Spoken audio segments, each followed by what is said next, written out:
Arjuna asks, Arjuna Vacha Athakena Prayuktoyam Papam Charati Purushaha Anichannapi Varshneya Baladiva Niyojitaha. Arjuna said, O descendant of Vrishni, by what is one impelled to sinful acts, even unwillingly, as if engaged by force? So in the previous section, Lord Krishna had told that one has to perform one's own prescribed duty and engage all his mind and senses in serving the Supreme Lord. So here Arjuna is asking one important question, because even while working in this material world, we are impelled by a sort of lusty desires, a desire to enjoy independently. So Arjuna is asking this question, Atakhena prayuktoyam papam charati purushaha anichannapi varshneya baladiva niyojitaha. Arjuna is telling, by what is one impelled to sinful acts? Athakena prayuktoyam papam charati purusha. Why do people commit sinful activities? Anichan, even unwillingly, as if engaged by force. So this is a very important question asked by Arjuna. And Lord Krishna replies, Shri Bhagavanu Vacha Kamayesha Krodhayesha Rajo Guna Samudbhavaha Mahashano Mahapapma Vidhyenam Miha Vairinam. The blessed Lord said, it is lust only, Arjuna, which is born of contact with material modes of passion and later transformed into wrath, and which is the all-devouring sinful enemy of this world. So Lord Krishna has given reply to Arjuna's inquiry.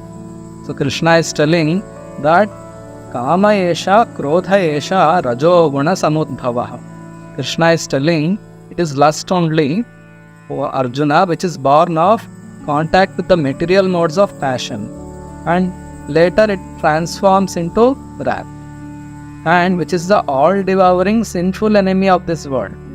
Mahashano Mahapapma Vidhyena Miha Vairinam.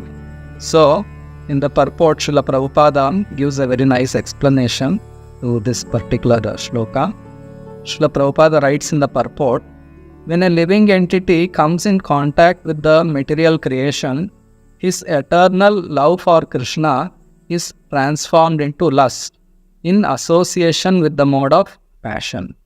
Or, in other words, the sense of love of God becomes transformed into lust, as milk in contact with sour tamarind is transformed into yogurt.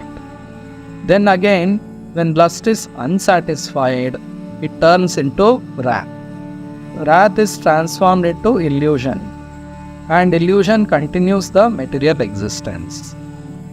Therefore, lust is the greatest enemy of the living entity, and it is lust only which induces the pure living entity to remain entangled in the material world. Wrath is a manifestation of the mode of ignorance. These modes exhibit themselves as wrath and other corollaries.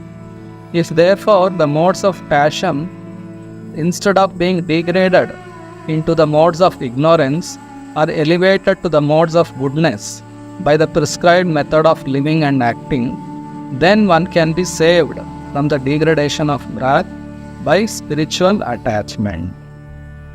The Supreme Personality of Godhead expanded himself into many for his ever-increasing spiritual bliss, and the living entities are parts and parcels of this spiritual bliss. They also have partial independence, but by misuse of their independence, when the service attitude is transformed into the propensity for sense enjoyment, they come under the sway of lust. This material creation is created by the Lord to give a facility to the conditioned souls to fulfill these lustful propensities, and when they are completely baffled by prolonged lustful activities, the living entities begin to inquire about their real position. This inquiry is the beginning of the Vedanta Sutras, wherein it is said, Athato Brahma Jignasa. One should inquire into the Supreme. And the Supreme is defined in the Srimad Bhagavatam as Janmadyasya Yato Anvayad Itaratascha, or the origin of everything is the Supreme Brahman. Therefore, the origin of lust is also in the Supreme. If therefore lust is transformed into love for the Supreme, or transformed into Krishna consciousness, or in other words, desiring everything for Krishna, then both lust and wrath can be spiritualized. Hanuman, the great servitor of Lord Rama, engaged his wrath upon his enemies for the satisfaction of the Lord. Therefore, lust and wrath, when they are employed in Krishna consciousness, become our friends instead of our enemies. So very nicely, Srila Prabhupada has given an explanation to this reply given by Lord Krishna. Krishna told Arjuna that it is lust only which is born of contact with the material modes of passion and later transformed into wrath. When the living being gives up his relationship, loving relationship with Supreme Lord Krishna, and when he desires to enjoy independently, he is overpowered by material energy, which will drag him to enjoy the material senses again and again and make him forget his real relationship with Krishna. So instead of degrading from mode of passion to lower modes of ignorance, one should, under the expert guidance of a spiritual master, when he regulates his activities and engages his mind and senses to please Krishna, then he can elevate to goodness, and from the level of goodness one can become transcendental beyond all the material modes of nature. So this is the perfect method of becoming free from lust and anger.